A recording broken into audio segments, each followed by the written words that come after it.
지난주에 뱀의 후손과 여자의 후손이 역사 안에서 계속 원수가 될 것을 하나님께서 예고하시는 사건을 말씀드렸습니다. 그 대표적인 예가 뭐냐면 가인과 아벨이에요. 비록 아담과 하와라는 한 배에서 나왔지만 그 가인과 아벨이 서로 뱀의 후손과 여자의 후손이 되어서 원수로 사는 과정을 계속 설명하고 있는 겁니다.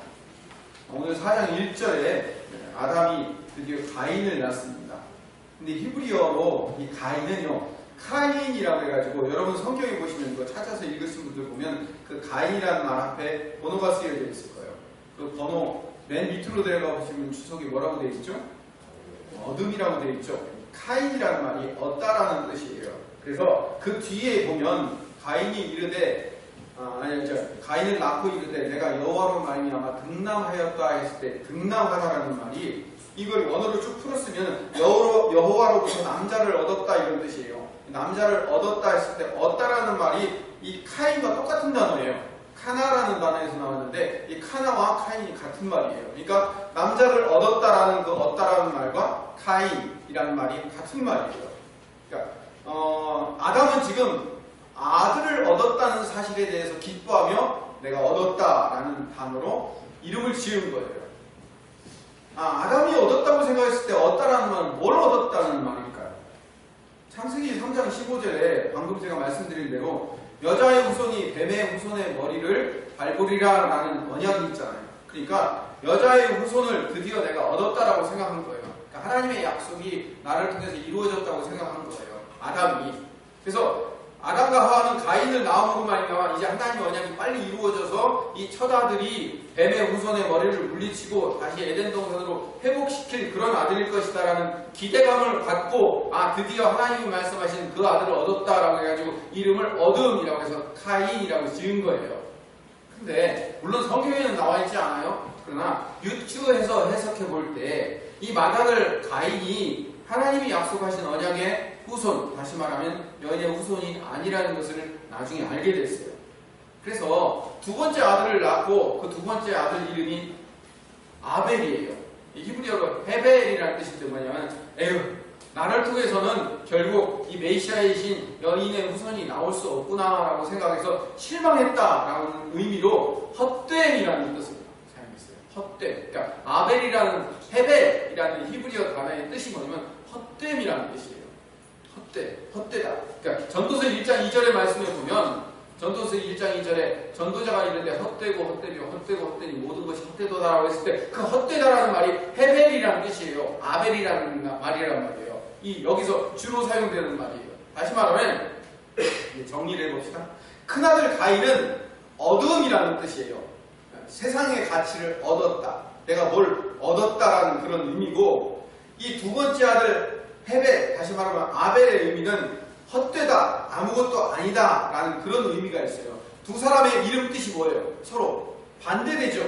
반대된다는 것을 여러분이 알아야 되는 거예요. 다시 말하면 이런 뜻이에요. 이걸 제 방식대로 해석을 하면 여자의 후손이라고 착각했던 가인은 어둠, 다시 말하면 있음의 의미를 갖고 있어요.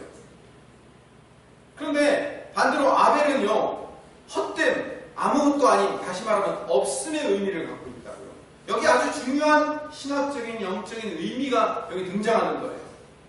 뭐냐면 성경이 말하는 바는 하나님께서 자기의 가치를 얻어내고 그리고 내가 내 구원을 내 방식대로 얻어내려고 하는 그 가인을 하나님께서 물리치시고 나는 아무것도 아닙니다. 나는 헛된 존재일 뿐입니다. 나는 아파르, 흙에서부터 나올 수밖에 없는 존재입니다. 라고 고백하는 아벨을 선택하는 이야기가 성경의 이야기입니다. 하나님께서 아담을 왜 쫓아내 보내셨죠? 에덴 동산에서?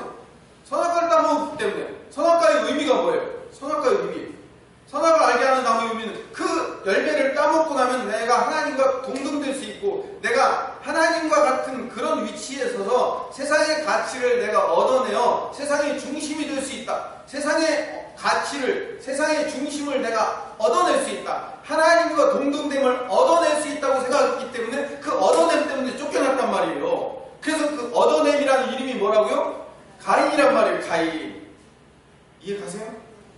표정을 보면 더워서 이해가 안 가시는 것 같아요.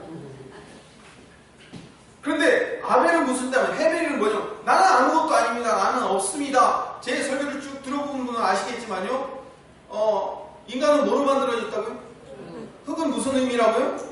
아파르, 아무것도 없음 이라는 의미죠. 아무것도 없음. 나는 아무것도 아니, 하나님이 생기를 불어넣어 주지 않으면 나는 아무것도 아닌 존재일 뿐입니다라고 고백하는 그 아벨을 하나님께서 선택하여 당신의 백성으로 쓰시겠다는 이야기인 거예요. 이게 성경이 명확히 말하는 바는 뭐냐면 아벨이 가인보다 뭔가 잘한 행동을 보였기 때문에 하나님께서 그 제사를 받았고, 가인은 아벨보다 못난 행동을 했기 때문에 하나님께서 그 제사를 안 받으셨다. 이런 설명이 없어요, 성경. 또 어떤 목사님 이런 얘기를 하시더라고요. 가인은 곡식으로 제사를 드렸기 때문에 안 받으셨고, 아벨은 양으로 제사를 드렸기 때문에 받으셨다. 이렇게 얘기하는 사람도 있는데요. 그렇지 않아요. 가인이 농사를 지었기 때문에 그 제물을 드린 거고, 아벨은 목축을 했기 때문에 그 제물을 드린 것 뿐이에요. 하나님은 양만 받으신 게 아니에요. 아침 저녁으로, 여러분 상번제라고 해가지고 아침 저녁으로 번제를 드려야 돼요, 이스라엘 백성들이. 그 번제를 드릴 때 양만 드리는 게 아니에요. 소제도 같이 드렸단 말이에요. 그러니까 곡식과 양을 항상 같이 드렸어요, 이스라엘 백성들이. 그랬기 때문에 곡식이 의면 안 받고 고기면 받고, 하나님은 그러신 분이 아니에요. 제물에 따라 결정된다는 논리가 성경에 어디에도 없어요. 아벨에 대해서 히브리서 11장 4절에 보면 이렇게 나와 있어요. 같이 한번 읽어봅시다. 시작. 믿음으로 아벨은 가인보다 더 나은 제사를 하나님께 드림으로 의로운 자라 하시는 징표를 얻었으니 하나님이 그에게 배려하여 선하셨습니다. 그가 죽었으나 그 이름으로써 지금도 말합니다. 아주 중요한 단어가 나와요. 믿음으로라는 거예요. 이 믿음으로라는 것은 내가 얼마나 정성을 많이 들여서 내가 지극정성으로 하나님께 드렸기 때문에 받으셨다가 아니에요. 그냥 믿음. 하나님이 이것을 나는 아무것도 아니지만 하나님이 이 제물을 받아주실 것을 믿습니다라는 그 단순한 믿음으로 드렸다는 거예요. 아벨의 어떤 행위가 달라는 게, 행위를 받으신 게 아니라 아벨 그 자체를 받았다는 것을 신약 성경이 증명해주고 있는 거예요. 가인에 대해서 뭐라고 얘기했나? 신약 성경에 한번 찾아봅시다. 요한일서 3장 12절 같이 읽읍시다. 가인같이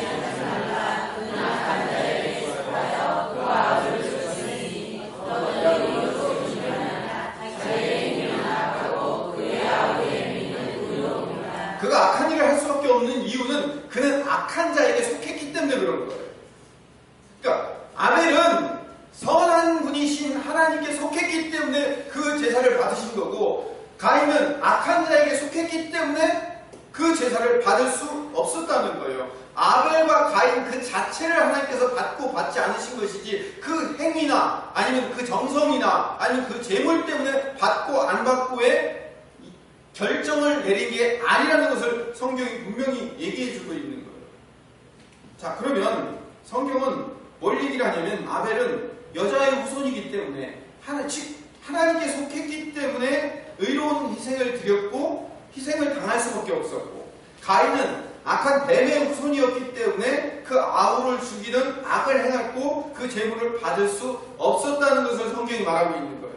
그 자체, 가인과 아벨이라는 그 사람 자체가 의로운 자이거나 아니면 불의한 자였다는 것을 증명하고 있는 거예요.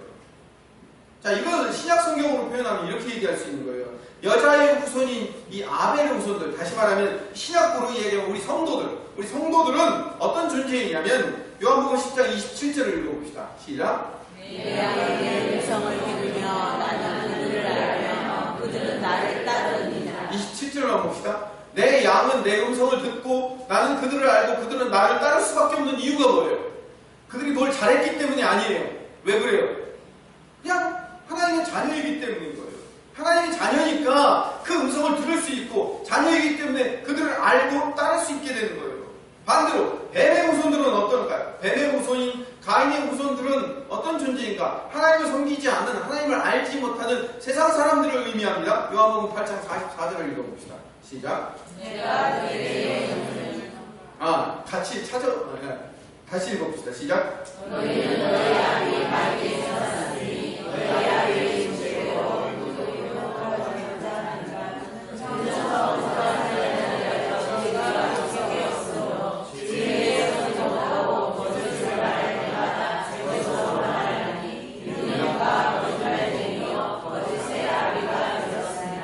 아벨의 후손들, 가인의 후손들, 다시 말하면 세상의 가치를 가지고 있는 마귀로부터 태어난 자들을 지금 설명하고 있는데, 그런 너희는 너희 아비 마귀에게서 났다는 거예요.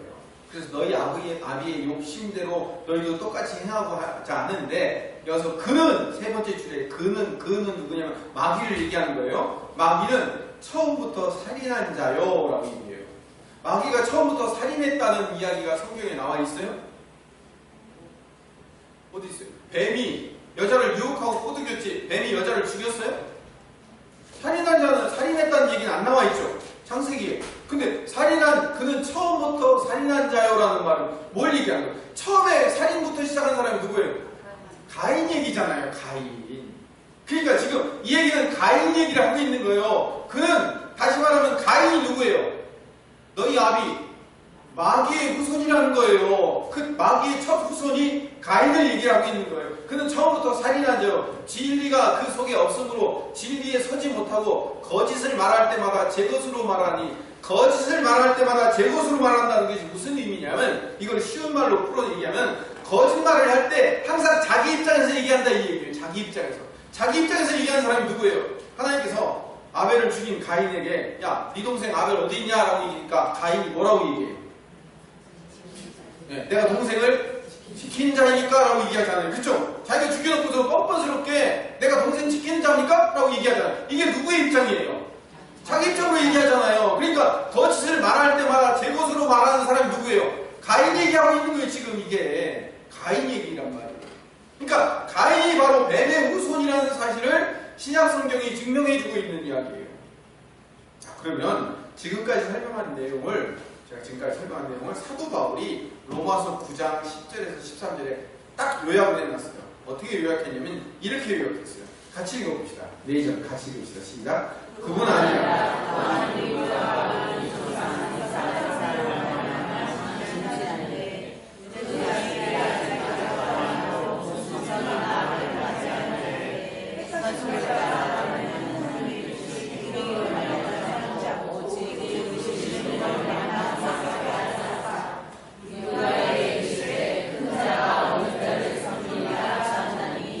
기록된 바 내가 야곱은 사랑하고 에서는 미워하였다 하심과 같으니라.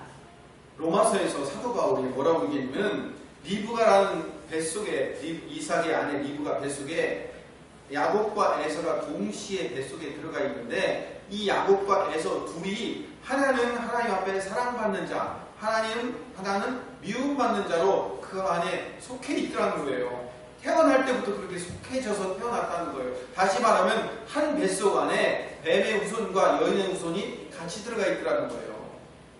이 얘기를 처음에 뭘로 설명했다고요? 가인과 아벨로 설명해서, 똑같은 아담과 하와 밑에서 내려왔지만 가인은 자기의 가치를 스스로 얻어내려는 카인, 어둠이라는 이름을 갖고 태어나 하나님 앞에 버림받은 자가 되었고, 아무것도 없음, 헛됨이라는 이름을 갖고 태어난 아벨이라는 사람은 하나님 앞에 택함받은 자 되었다는 이야기를 에서와 야곱 이야기로 또 한 번 풀어서 설명을 하더라는 거예요.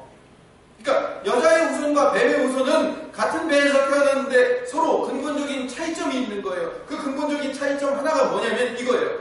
여자의 후손은, 다시 말하면 아벨이든지 야곱이든지 이 여자의 후손은 하나님의 은혜를 입은 자인 거예요. 따라합시다. 하나님의 은혜를 입은 자. 하나님의 은혜를 입은 자. 더 크게 따라합시다. 하나님의 은혜를 입은 자. 하나님의 은혜를 입은 자. 깨어있는 사람들은 크게 얘기하고 안 깨어있는 사람은 계속 얘기를 안 하면 안 되죠. 여자의 후손과 뱀의 후손의 근본적인 차이점은, 여자의 후손은 하나님의 은혜를 입은 자라는 거예요. 모두가 구원받을 수 없어서 인간은 멸망하게 되었을 때 그 중에서 하나님의 선택함, 다시 말하면 하나님의 은혜를 입은 자가 건져내시는 거예요. 그렇게 구원받은 자가 여자의 후손이 되는 거예요. 모두가 심판받아 죽을 수밖에 없고 쫓겨날 수밖에 없는데, 그 중에 하나님의 은혜로 선택받아 구원받은 하나님의 백성들을 건져내는 것을 뭐라고 얘기하면 구원이라고 얘기하고, 그렇게 구원받은 자들을 구약 성경에서는 남은 자라고 얘기하는 거예요.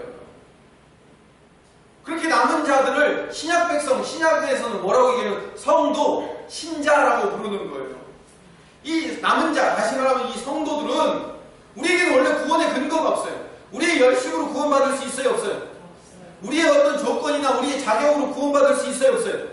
없는데 하나님이 우리를 구원해 주셨어요. 우리는 그런 구원받을 수 있는 조건이나 자격이나 열심이나 우리의 노력으로 구원받을 수 없는 헛된 자일 뿐이에요. 아벨이라고요. 우리가 헛된 자, 아무것도 없는 자. 그런데 하나님의 은혜를 덧입어서 그 긍휼과 은혜로 건져냄을 받은 자, 그래서 우리가 구원받은 자인 거예요. 그렇게 구원받은 자이기 때문에 그렇게 구원받은 자를 성경에서 계속 설명하는 거예요. 뭘로 설명하냐면 가인과 아벨로 설명하고 그 다음에 노아의 홍수로 설명해요. 모두가 죽을 수밖에 없는데 노아와 8명의 가족들은 살아나요. 왜?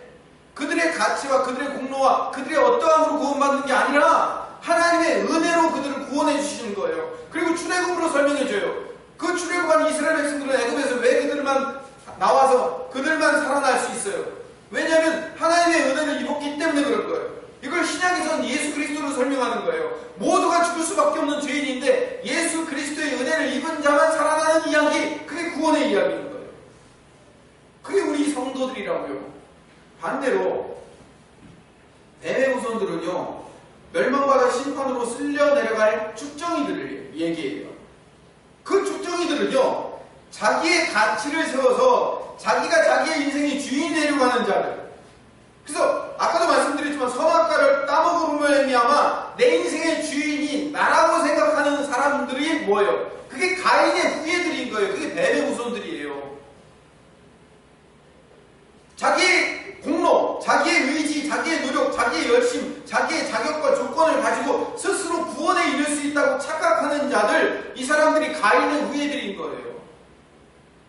내 인생의 주인이 나라고 생각하는 사람들, 가인의 후예인 거예요. 다른 말로 설명하면 하나님께서는 인간들이 기대하는 장자, 인간들이 기대하는 장자가 누구예요? 자기의 가치를 자기 스스로 얻으려고 생각하는 사람들. 그래서 자기의 가치를 자기가 얻어서 나의 노력과 나의 열심으로 가지고 세상의 가치를 얻어내서 세상에서 떵떵거리면서 잘 먹고 잘 살 수 있다고 착각하는 자들을 하나님이 버리시고 전혀 기대하지 않았던 자들을 택하셔서 그들을 데리고 가시는 것을 구원이라고 설명하면서 그 구원을 이렇게 설명해요. 아담과 하와의 기대 속에 태어난 가인을 하나님께서 버리시고 누구를 택하여? 나는 없음, 나는 아무것도 아님, 헛됨이라고 생각하는 아벨을 선택하여 데리고 가시는 것을 구원이라고 얘기한다고요. 스스로 얻음, 있음이라고 생각하는 사람들은 버려지지만 헛됨, 아무것도 없음이라고 하는 사람들을 건져내는 것이 하나님의 독특한 구원 방식인 거예요. 여러분, 이걸 여러분들이 이해하셔야 돼요. 이 아침에 여러분들이 정말로 이 자리에 와서 여러분들이 이해해야 될 것이 바로 이거예요. 그래서 장자 가인은 버려지잖아요. 둘째 아벨이 선택받아요. 아브라함의 장자 이스마엘이 버려지고요. 둘째인 이삭이 선택받아요. 이삭의 장자 에서가 버려지고 둘째인 야곱이 선택받아요. 야곱의 10명의 형제들은 막내를 팔아버리는데 오히려 막내인 요셉이 그 형들을 살리는 구원자로 등장해요. 이세의 7명의 아들들이 사무엘 선지자에게 모두 다 선택받지 못하는데 그 시간에 양을 치고 있던 막내 8째 다윗이 선택을 받는다고요. 다윗의 아들들이었던 출중한 인물과 출중한 능력을 가지고 있던 나단과 압살롬이라는 형들은 다 버려지고 솔로몬이 선택을 받는 거예요. 하나님이 왜 아버지들이 기대했던 장자들 다 물리치고 아무것도 없으리라고 생각하는 차자들을 선택했을까요? 하나님은 어떤 자들을 선택한다고요? 내 안에서 나는 아무것도 아닙니다라고 고백하는 자들을 선택하는 것이 하나님의 방법이라는 거예요. 그래서 예수님이 이 땅에 오셔서 산상수훈을 이야기하면서 제일 먼저 얘기하시는 것이 뭐냐면 심령이 가난한 자들은 복이 있나니, 그걸 제일 먼저 얘기하시잖아요. 심령이 가난하다는 게 뭐예요? 심령이 가난한 거예요. 내 마음이 가난한 거예요. 나는 아무것도 아닙니다. 나는 하나님의 은혜가 주어져서 그 은혜로 살지 않으면 나는 아무것도 할 수 없는 존재입니다라는 것을 고백하는 자가 뭐예요? 심령이 가난한 자예요. 그래서 자기들의 있음, 스스로 내 가치를 얻을 수 있다고 생각했던 자들을 폐기 처분하고, 그래서 인간이 실패하고 헛되어 아무것도 아니라고 생각하는 자들을 선택하여 하나님의 백성에 편입시키는 이 구원의 방정식을 계속 돌리고 있는 거예요. 그래서 예수님이 이 땅에 오셨을 때도 이 일을 가장 멋지게 이루어내고 계시는 거예요. 스스로 구원을 자기들의 가치와 자기들의 노력과 자기들의 바리새인들과 사두개인들을 버리시고 스스로 나는 헛되고 없으며 아무것도 아닌 죄인이라고 생각하는 세리와 청녀와 병자들과 죄인들을 선택하여 당신의 백성으로 삼으시는 일을 예수님께서 하시잖아요. 그래서 사도 바울이 똑똑하고 그리고 위대하다는 이유가 뭐냐면 지금 제가 설명하는 이 내용을요 한마디로 딱 요약해서 압축을 잘해요. 어떻게 요약을 하냐면 고린도전서 1장 26절에서 29절을 읽어보면 정말 잘 요약을 해놨어요. 같이 읽읍시다. 시작. 형제들아 너희를 부르시는구나. 형제들아 죄인을 많지 않으며 눈을 많지 않으며 눈을 줬으라 많지 않으려다. 그러나 하나님께서 세상의 여러 것들을 택하사 지혜 있는 자들을 부끄럽게 하려 하시고 세상의 악한 것들을 택하사 강한 것들을 부끄럽게 하려 하시며 하나님께서 세상의 천한 것들과 귀한 것들과 없는 것들을 택하사 있는 것들을 패하려 하시나니 이는 아무 죄도 하나님 앞에서 자랑하지 못하게 하려 하시니라. 이게 하나님의 역사하시는 거예요.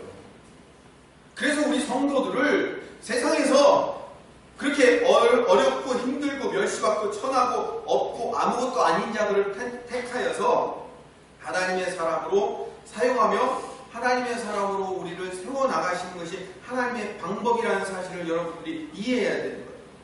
오늘 말씀의 의도를 여러분들 잘 파악하셔야 돼요. 제가 예정론을 얘기하려고 하는 게 아니에요. 하나님이 선택한 미리 선택된 사람이 있기 때문에 그들은 무슨 짓을 해도 하나님이 결국은 천국으로 인도하실 거고 하나님이 선택하지 않은 자들은 다 어차피 지옥 갈 수밖에 없으니까 그들이 아무리 노력을 해도 지옥 갈 수밖에 없다. 이거 얘기하려고 하는 게 아니에요. 그게 아니라 내가 스스로 강하고 높고 위대하며 나의 잘남으로 내 가치로 내가 세상의 가치를 받을 수 있고 내가 하나님 나라의 가치를 받을 수 있다고 스스로 착각하는 자들을 하나님께서는 버리시겠다는 거예요.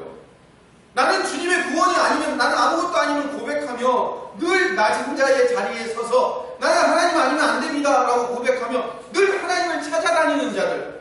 그래서 그렇게 하나님을 늘 찾아다니는 자들이 뭐예요? 하나님 앞에 기도하는 자예요. 여러분 새벽마다 나와서 왜 하나님께 기도합니까?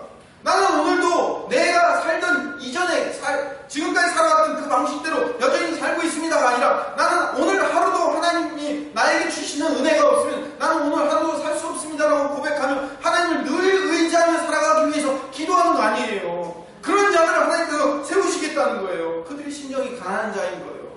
늘 하나님 앞에 의지하며 하나님 도움 없이는 살 수 없다고 고백하는 것. 여러분 부자도요 심령이 가난할 수 있어요. 내가 지금 가지고 있는 것, 내가 누리고 있는 이 모든 것이 하나님의 은혜로 내가 주어진 거고 그 하나님의 은혜로 주어진 거기 때문에 이것을 나를 위해서 사용하지 않고 이웃을 위해서 세상을 위해서 베풀고 나누면서 사용하겠습니다라고 마음 먹고 그 모든 것이 나로부터 출발하지 않았습니다라고 고백하는 자는 부자라도 심령이 가난한 자가 될 수 있어요. 거꾸로 아무것도 없음에도 불구하고 심령이 부유한 사람이 있어요. 모든 것을 남에게 핑계대서 우리 부모가 아니었으면 누가 나를 속이지 않았으면 내가 이 모양 이 꼴이 안 됐을 텐데 하고 늘 마음 가운데 원망과 불평과 그리고 원망과 불평과 두려움과 불안으로 늘 마음 가운데 가득 채우고 있는 사람들은 뭐예요? 그 심령이 가난한 사람이에요. 제가 여러분들에게 주는 말씀을 통해서 여러분들이 하나님의 은혜가 뭔지를 깨달아야 돼요. 하나님이 지질이 못난 사람만 사용하신다는 말이 아니라 인간의 어떤 조건이나 노력이나 공로나 자격이나 어떤 것으로 구원을 얻을 수 없고 그것을 구원의 조건으로 걸지 않으셨고 오직 하나님의 은혜로만 우리가 구원받았기 때문에 우리가 그 사실을 받아들인 그 백성은 이게 얼마나 놀라우고 크신 일인가. 하나님이 나 같은 이 버러지 같은 나 같은 이 아무 쓸모없는 나 같은 이 아벨, 헤벨 나 같은 아무것도 없은 헛된 같은 이런 존재를 구원하셔서 하나님의 자녀로 삼았다니 이 얼마나 놀라운 일인가 하고 기뻐하며 감사하며 감격할 수 있는 자가 되는 거예요. 누가? 여인의 후손들, 다시 말하면 아벨의 후손들은 바로 그렇게 고백할 수 있는 거예요. 근데 반대로 오늘 본문으로 다시 돌아가서 인간의 공로나 노력이나 조건이 아닌 하나님의 은혜로 살아야 된다는 하나님 나라의 삶의 원리를 깨닫지 못한 가인이 어떻게 반응하나 봅시다. 창세기 4장 5절 6절을 봅시다. 같이 읽읍시다. 시작. 가인과 그의 재물을 받지 아니하신다. 가인이 몹시 분하여 안색이 변하니 여호와께서 가인에게 이르시되 내가 분하여 함은 어찌 되며 안색이 변하면 어찌 되냐. 가인이 왜 분노하죠? 가인은 자기가 하나님께 드린 제사에 대한 공로를 하나님이 인정해 주지 않았다는 사실에 대해서 분노하는 거예요. 하나님, 내가 이렇게 정성을 들여서 1년 내내 정성을 들여서 하나님 앞에 곡식을 모아가지고 하나님 앞에 제사를 드리는데 왜 저 동생의 것을 받으시고 내 것은 왜 안 받습니까? 라고 안색이 변하여 분노하는 거예요. 자신의 공로를 인정하지 않음에 대한 분노인 거예요. 자신과 자신의 노력을 알아주지 않았음에 대한 분노를 하는 거예요. 이게 누구라고요? 이게 가인이고, 가인의 후예들은 나의 공로, 나의 의지, 나의 것을 자랑하고 그것에 대한 공로를 하나님이 세상 사람들이 인정해 주기를 바라는 거예요. 그걸 인정해 주지 않으면 화가 나는 거예요. 왜 나의 이 노력을 인정해 주지 않아요? 왜 나의 이 공로를 인정해 주지 않는 거예요?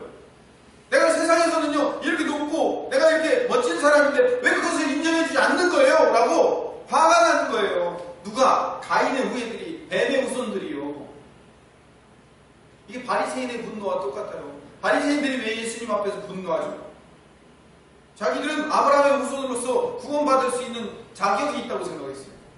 그리고 자기들은 어려서부터 8일 만에 할 일을 받고 모든 율법을 어려서부터 잘 지켜와서 지금까지 그 율법을 스스로 완벽하게 지키기 때문에 내 공로, 내 노력, 내 가치, 내 의지로 충분히 나는 구원받을 수 있는 자격과 조건을 갖고 있다고 생각하는 그런 자들에게 이 회칠한 무덤아, 이 독사의 자식들아 라고 얘기하고 너희들에게서 구원이 없다고 얘기하니까, 그리고 세리와 죄인과 청년과 거지들에게 구원이 있다고 얘기하니까 분노하는 거예요. 그들이 가인들인 거예요. 성경이 하는 말을 잘 들읍시다. 근데 여러분, 우리 안에 그 가인의 마음이 있다는 거예요. 우리 안에. 우리가 원래 뱀의 후손이었다가 예수 그리스도의 공로로 말미암아 여인의 후손으로 바뀐 자들인 거예요. 그래서 우리는요, 우리 여인의 후손이 된 자들은요, 아벨처럼 속절없이 형의 분노에 의해 희생당하는 자로 등장해야 해요. 아벨의 후손들은 속절없이 형의 분노에 희생당하는 자로 등장해야 된다니까요. 하나님 우리를 그런 삶으로 우리를 끌고 가실 거예요. 마태복음 23장 35절의 말씀을 읽어봅시다. 같이 읽읍시다. 시작. 그러므로 우리의 아벨을 빌어서 성전과 제단 사이에서 너희가 죽인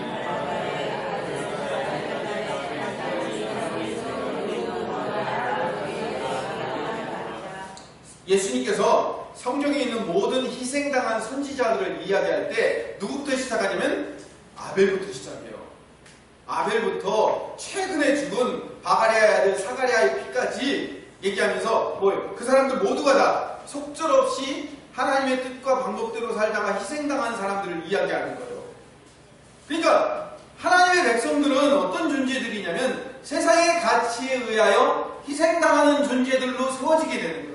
그게 하나님의 백성들의 특징인 거예요. 히브리서 12장 24절을 읽어봅시다. 같이 읽읍시다. 시작.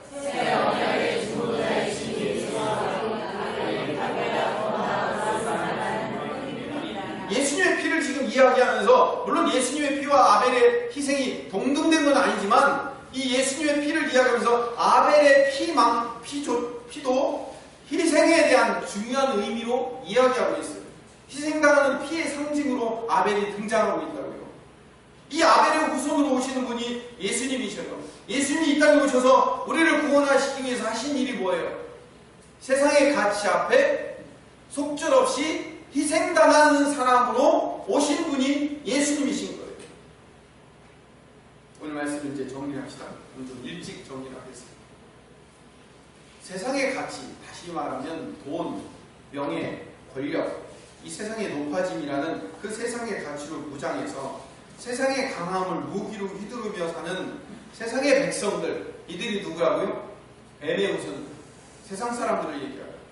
그 세상 사람들 앞에 서 있는 아벨의 후손들, 다시 말하면 여인의 후손들은 누구냐면 믿음과 순종이라는 연약한 도구를 가지고 그들의 세상의 가치 앞에 희생당하여 그들의 세상의 가치 앞에 사랑하고 용서하며 용납하며 핍박당하는 구조로 살게 되는 자들이 누구냐면 하나님의 백성들이며 남은 자들이며 구원받은 자들이며 그들이 성도들이라는 거예요. 그 하나님의 백성들은 하나님께만 매달려 징징거리며 하나님의 은혜만을 구하며 사는 연약한 자로 보일 수밖에 없어요. 왜? 그들은 세상의 가치를, 여러분, 우리가 세상에 예수를 잘 믿고 세상의 가치를 많이 얻을 수 있다고 생각을 해봅시다. 그게 맞다고 생각합시다. 그럼 예수 잘 믿었어요. 그럼 잘 믿어서 우리는 뭘 복으로 받아요? 세상의 가치, 돈, 명예, 권력, 이걸 복으로 받았어요. 그럼 우리가 세상에서 어떻게 살까요? 떵떵거리면서 세상 사람들보다 신앙생활 잘했기 때문에 더 잘 먹고 더 잘 살고 더 세상 사람들과 많이 누리며 산다면, 세상의 가치를 그런 식으로 이길 수 있다고 하면 그게 정말 옳은 걸까요? 하나님이 원하는 방식일까요? 우리는 그런 방식으로 살도록 하나님이 우리에게 우리의 삶을 그렇게 요구하지 않으신다고요. 그런 걸 주시지도 않을 뿐만 아니라 우리의 목적이 거기가 아니라는 것을 여러분들이 아셔야 돼요. 여자의 후손들은, 아벨의 후손들은 늘 하나님의 인도하심과 돌보심 없이는 살 수 없다고 하나님 앞에만 매달릴 수밖에 없는, 그래서 믿음과 순종이라는 그 연약한 도구만을 가지고 있는 선택된 백성들이 성도인 거예요. 이걸 가장 잘 보여주는 예가 엘리야 선지자예요. 엘리야가 바알과 아세라 선지자 850명 대 1로 영적 전쟁을 벌이면서 싸운 사건 여러분 아시죠? 성경을 한 번이라도 읽어본 사람들은 다 아실 거예요. 엘리야와 바알과 아세라 850명 대 1의 그 영적 전쟁, 그 사건을 벌이고 있는 중간에 열왕기상 18장 22절에 자기를 어떻게 이야기하는지 아세요? 한번 읽어봅시다. 시작.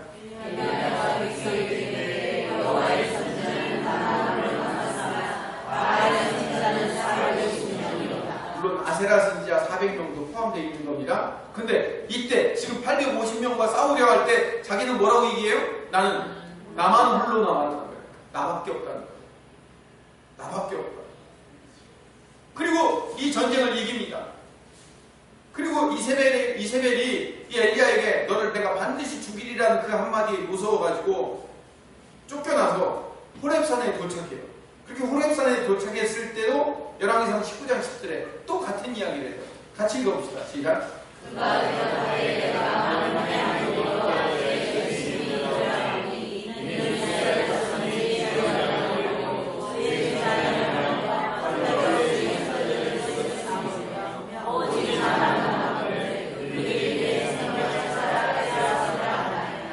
지금 엘리야가 뭐라고 얘기한 거예요?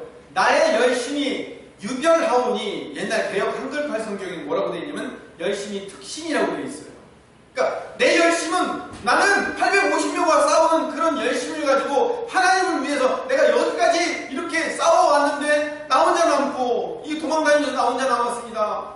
하나님 어떻게 해야 됩니까? 사람들이 나를 죽이려고 쫓아오는데 나 혼자만 남았어요 라고 얘기하는 거예요. 그렇게 나 혼자만 남았어요 두 번이나 얘기할 때 하나님께서 열왕기상 19장 18절에 뭐라고 말씀하시면 이렇게 말씀하셔요. 같이 읽읍시다.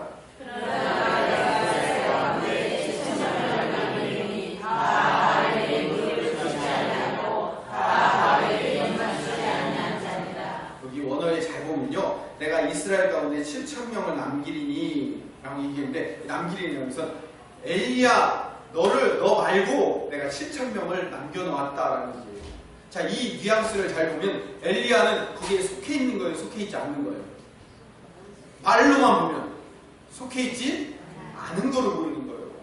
야, 너는 지금 네가 잘났고 네 열심이 특별하기 때문에, 네 열심 때문에 850명과 싸워서 이기고 하나님의 능력을 받아서 불로 제단에 제물을 태우고 막 구름이 나타나가지고 비를 3년 반에 내리지 않던 비를 내린 그런 어마어마한 능력을 행해서 네가 굉장히 잘난 사람으로 알고 있지. 너 그래서 850명과 이겼다고 너 괜찮은 사람이라고 착각하고 있지. 그래서 너 혼자만 남아서 너 혼자 하나님 일 다 하는 것 같지? 아니야. 이 얘기하고, 너 말고도 7,000명 따로 남겨놨어, 이 얘기하는 거예요. 엘리야는 지금 어떤 마음을 갖고 있어요? 그 엘리야의 심령이 가난한 자예요? 아니면 부유한 자예요? 부유한 자잖아요. 지금 엘리야 안에 자기 의로 가득 차 있다고요. 자기 의. 있음과 어둠으로 가득 차 있어요. 내가 850명 가서 이겼어요. 내가요 하나님 앞에서 이런 열심을 갖고 있는 사람이에요. 내가 이런 능력을 행한 사람이요. 나라는 어둠, 나의 가치로 가득 차 있는 이 엘리야에게 하나님이 뭐라고 말씀하신다고요? 야, 너 말고도 7,000명 더 있어 라고 얘기합니다. 그 7,000명은 어디 있어요? 보여요, 안 보여요? 보여요, 안 보여요? 안 보여요.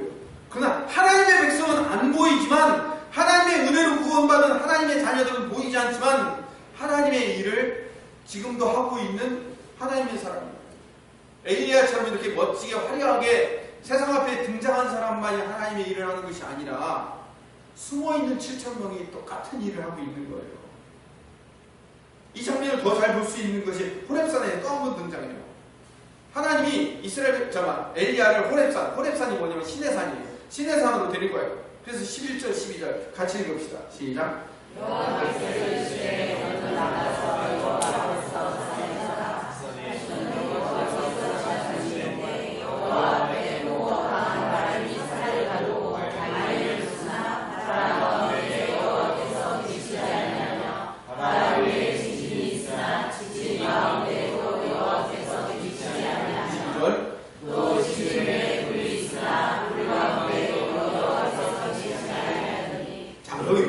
재미있는 장면이 나와요. 뭐냐면 하나님이 시내산 앞에 꼭대기에 엘리야를 세워놓고 바람이 막 산을 가리고 바위를 부수는 바람이 확 지나가는데 그 바위에도 하나님이 계시지 않아요.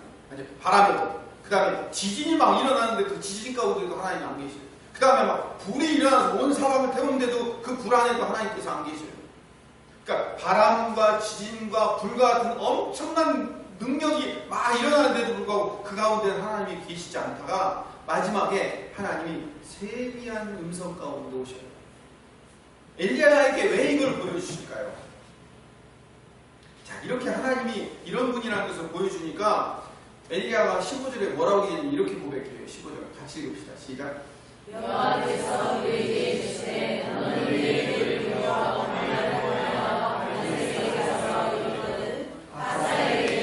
죄송합니다. 틀렸습니다. 14절인데 제가 잘못 읽었네요. 제가 읽어보겠습니다. 그냥 14절 제가 읽겠습니다. 그가 대답하되 내가 만군의 하나님 여호와께 열심히 유별하오니 이는 이스라엘 자손이 주의 언약을 버리고 주의 제단을 헐며 칼로 주의 선지자들을 죽였음이오며 오직 나만 남았거늘 그들이 내 생명을 찾아 뺏으려 하나이다. 또 얘기를 하는 거예요. 세 번째. 나만 남았다는 거예요. 어떡하라고요? 어떡하라. 여호와께 열심히 나만 특별하다고 그렇게 얘기를 하는 거예요. 아니 이걸 왜 세 번이나 얘기를 하냐고요. 자, 이 장면을 통해서 하나님이 지금 엘리야에게 지금 뭔가를 가르치고 있다. 이 이야기를 통해서 우리에게 뭔가를 가르치고 있어요. 뭘 가르치고 있냐면 엘리야가 원하는 하나님, 엘리야가 바라보는 신은 어떤 신일까요? 우리가 바라보는 신은 어떤 신일까요? 화려한 신을 꿈꾸고 있는 거예요. 무슨 얘기인지 아세요? 엘리야가 생각하는 신, 우리가 생각하는 신은 바람 가운데 그리고 지진 가운데 불 가운데 임하여 온 세상을 뒤집어 엎고 온 세상에 능력을 행하며 전지전능하고 무소불위하여 우리를 세상의 한가운데 세워서 우리를 능력의 하나님으로 그리고 그 능력의 하나님이 우리를 선택하셨사오니 우리를 온 세상의 영웅으로 만들어서 화려하게 성공하고 멋진 존재로 우리를 드러내주기를 원하는 그 하나님을 우리는 요구하고 있단 말이에요. 중요합니다. 근데 인간에게 등장하는 진짜 하나님은 성경에서 엘리야에게 나타나는 진짜 하나님은 그런 하나님으로 오시는 게 아니라 세미한 음성으로 오시는 거예요. 세미한 음성으로 오신다는 것을 여러분 잘 아셔야 돼요. 하나님은 이 땅에 오실 때 세미한 음성으로 오십니다. 그 세미한 음성이 우리에게 이미 오셨습니다. 믿습니까? 네, 오셨어요. 역사라는 이 땅을 밟고 이 땅에 하나님이 오셨다니까요. 희생제물로 죽으러 오신 하나님이 오셨어요. 그걸 가르치기 위해서 역사 가운데 하나님이 오셨는데 능력의 하나님으로 바람 가운데 불 가운데 지진 가운데 오신 것이 아니라 마구간에서 구유 위에 누여 식민지인이었던 16살의 처녀의 몸에 태어나 목수의 아들로 자라 갈릴리 시골 출신이라는 이름이 붙은 분으로 오셔서 그렇게 드러나지 않은 분으로 오셨다가 로마 병정들에 끌려 십자가에 못 박히는 분으로 오신 분이 우리의 하나님이신 거예요. 그렇게 오신 분이 예수 그리스도시라고요. 그 예수 그리스도의 영을 받은 그 바울을 포함한 모든 예수님의 제자들이 이 시대의 영웅으로 사용되어서 이 땅을 화려하게 온 세상을 완전히 바꿔서 세상의 가치로 바꾼 것이 아니라 희생당하는 재물이며 핍박받는 도구로 그들을 사용하잖아요. 우리는 가인처럼 우리는 원래 가인의 후손들이었기 때문에 늘 있음과 나 자신의 가치를 얻음으로 등장하기를 바라는 거예요. 세상의 가치를 그렇게 얻어내는 것으로 나는 세워지기를 바라는데 하나님은 우리를 이 세상에서 아벨처럼 늘 세상의 없음과 헛됨을 깨닫도록 만드는 자로 우리를 세우신단 말이에요. 이게 하나님의 방법인 거예요. 만약 세상이 원하는 방식으로 하나님께서 이 땅을 구원하시며 이 땅을 세워가실 거라면 예수님을 십자가에 못 박는 방법으로 이 땅에 보내지 않으셔야죠. 마귀가 광야에서 시험할 때처럼 돌을 떡으로 만들고 성전 꼭대기에서 뛰어내리면 천사들이 왁 해가지고 딱 받쳐서 올려주고 공중의 권세 잡은 자들의 그 모든 세상의 힘과 권력을 예수님께서 다 빼앗아서 그 능력으로 모든 사람들을 휘둘러가지고 그 모든 병들을 다 낫게 하시고 로마들을 쫓아내고 그들을 위대한 다윗의 나라로 만들어줬어. 그렇게 만들어줘야지 메시아로 알 거 아니에요. 하나님은 그렇게 예수님을 사용하지 않더라는 거예요. 그리고 그 예수님의 제자들이 우리도 그렇게 사용하지 않는다는 것을 여러분들이 알고 인정하셔야 돼요. 그래서 성도는요, 늘 자신의 어떠함이 부정당하고 기각당하면서 나의 나됨이 버려지는 도구로 사용된다는 것을 여러분 아셔야 돼요. 여러분, 이 땅에서 우리가 살아가면서 이 성도가 신앙생활하는 이 모든 과정은요, 나 자신이 부정당하고 아무것도 없음, 아벨로 부정당하며 기각당하며 나의 나됨, 나의 어떠함으로 세상의 가치를 얻어낼 수 있다는 그 소망이 버려지는 도구로 사용되어야 돼요. 근데 우리는 이게 싫은 거예요. 제 소리가 기뻐요? 행복해요? 듣기 좋아요? 아니잖아요. 그게 우리는 분노하는 거예요. 일주일에 힘들게 와서 예배 드리는데 왜 저런 설교밖에 못하는 겁니까? 분노가 일어나는 거예요. 왜 우리 안에 분노가 일어나냐면 우리가 가인의 의였기 때문에 그런 거예요. 내가 일주일 동안 신앙생활 잘하는 공로 좀 인정해 주시고 내가 최선을 다해 살아왔던 이 삶을 좀 인정해 주시면 안 됩니까? 우리는 가인의 후예로 등장한단 말이에요. 근데 그 항변 앞에 세미한 음성으로 우리에게 말씀하시는 것은 천국은 예수 그리스도의 공로만을 인정하고 그분의 일하심만을 믿는 자가 들어가는 곳이에요. 그래서 우리 모든 자아가 내 가치가 십자가 앞에 부정당하고 못 박혀서 나는 아무것도 아닌 흙에 불과한 존재입니다 라고 아벨처럼 부정당하며 희생당하는 자로 세워지는 것이 여인의 후손이며 그게 아벨의 후손들인 거예요. 이걸 우리가 이 땅에서 배우는 것을 인생이라고 하고 천국 가는 그날까지 나라는 자아가 십자가 앞에 부정당하고 선악과가 부정당하고 오직 주님만이 내 인생의 왕이시며 내 인생의 전부이심을 배워가는 거예요.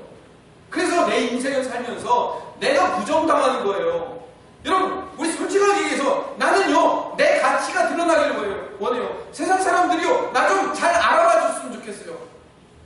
내 가치가 높여지고요 내가 잘 먹고 잘 살고요 내가 좀 세상에서 멋지게 세워지기를 바라는 거예요. 신앙생활도 왜 하냐면 그 내 가치가 높여지는 일에 보탬이 되기 위해서 신앙생활을 하는 거란 말이에요.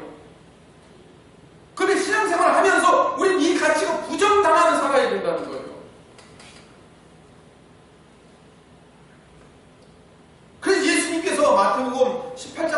15절에 이렇게 말씀하시는 거예요. 같이 읽읍시다. 예수께서 한 어린아이를 18장 3절 같이 읽읍시다. 이르시되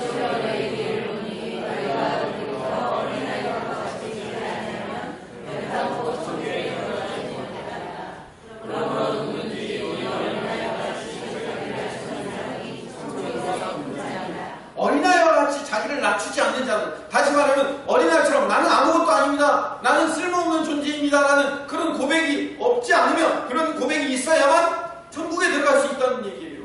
하나님께서 우리를 그런 자리로 우리를 세워 가시는 거예요. 마태복음 23장 11절 12절 시작. 너희 중에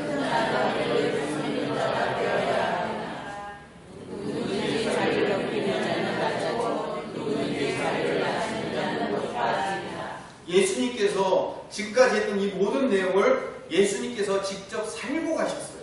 빌립보서 2장 5절 같이 읽읍시다. 시작.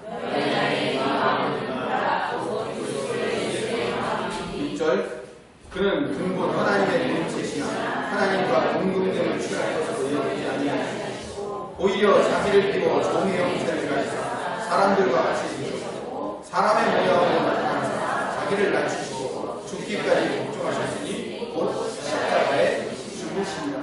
거기까지.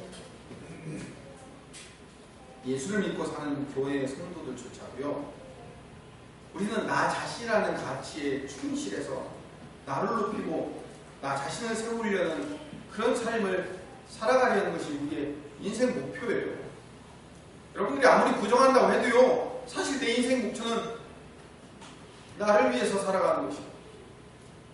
그런데 우리는 하나님의 자녀로, 예수님의 은혜로 하나님의 자녀로 선택받았어요. 그래서 선택받은 우리가 이제부터 하나님 나라가는 그날까지 우리가 여기서 우리의 사고방식과 가치관과 생각을 바꾸고 가야 돼요. 바꾸게 만들어 주실 거예요. 하나님의 은혜로. 어떻게 바꾸게 만드냐면, 신앙생활 잘하는 것이, 그 신앙생활을 잘하는 것의 목표가 내가 높아지며 세상의 가치를 얻어서 나 자신의 가치가 향상되는 목표가 아니라, 하나님 그분 아니면 나는 아무것도 아닙니다를 고백하는 자리로 낮아지는 것이 신앙생활의 목표라는 것을 여러분들이 발견하고 깨닫고 알고 경험하면서 갈 거예요. 성령이 우리를 그렇게 인도하고 이끄실 거예요. 여러분들이 반항하고 부정해도 하나님은, 성령 하나님은 여러분을 그렇게 끌고 가실 거란 말이에요. 아멘? 아멘. 그걸 아셔야 돼요. 우리가 알고 있는 기독교는 이런 기독교가 아니에요. 교회는 나의 가치를 드러내고 나의 가치를 높이기 위해서 모이는 곳이 교회가 아니에요. 여러분이 지금까지 그렇게 목적을 삼고 그렇게 가르치는 교회를 다니셨다면 가짜 교회를 다닌 거고 가짜 기독교를 경험한 거예요. 제가 분명히 말씀을 드립니다. 기독교는, 교회는 늘 나는 낮아지고 나는 아무것도 아님을 경험하며 내 삶에서 늘 예수만 드러나며 예수가 중심이 되기를 바라는 그런 삶을 살도록 하나님께서 우리 인생을 끌고 가실 거란 말이에요. 거기에 우리는 믿음과 순종으로 동참해 나가는. 이게 안 되죠. 난 이게 싫죠. 나를 높여주고 내가 잘 되며 나의 가치가 드러나기를 바라는 방향으로 살도록 교회가 이끌고 그런 나의 가치를 높여주는 설교를 듣기를 원해요. 그렇기 때문에 여러분이 매주 빠지지 말고 나오셔서 여러분의 마음을 한 차례씩 이 말씀을 들으면서 꺾고 돌아가셔야 돼요. 그걸 예배라고 얘기합니다. 예배는 우리의 가치가 고양되고 충만해져서 기쁨과 감사함과 영광으로 그래서 행복한 마음으로만 돌아가는 것이 예배가 아니라, 때로는 우리 마음 가운데 예배 드리기 전보다 더 큰 갈등과 고민과 착잡함과 불편함을 가지고 돌아갈 수도 있는 것이 예배임을 알아야 돼요. 왜 그런지 아세요? 나는 세상의 가치를 좀 더 얻기 위해서, 예수 잘 믿으면 이 땅의 가치를 좀 더 많이 얻을 줄 알고 착각에 이 자리에 왔는데 이 땅의 가치가 아무것도 아니라니, 그런 것이 헛된 것이라니, 그게 아벨이라니, 그럼 내가 왜 또 교회를 나온 거야? 나오는 거야? 교회 나오지 말까? 이게 왜 그런 건가? 저 이단 아니야? 저 목사님 생긴 게 이단처럼 생겼네? 라고 고민하며 돌아가셔야 된단 말이에요, 여러분들이.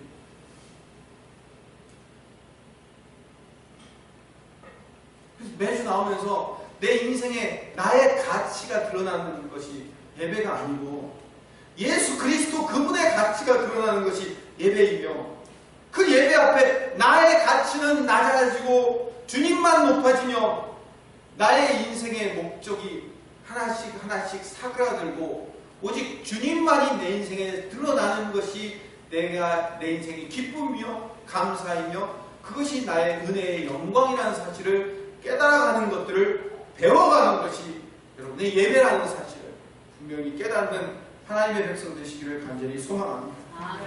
기도하겠습니다. 오늘 이 말씀을 듣고 우리가 실족하고 실망하지 않게 하여 주시며 하나님의 놀라우신 은혜로 말미암아 우리의 가치가 하나씩 예수님의 십자가 앞에 못 박히고 온전히 하나님을 의지하고 신뢰하여 하나님만을 의지하며 나갈 때 그것이 우리 인생의 축복이며 기쁨이며 감사이며 행복이며 우리의 신앙의 영원한 목표라는 사실을 깨닫고 돌아가는 하나님의 백성 되게 하여 주시옵소서. 예수님 이름으로 기도드립니다. 아멘.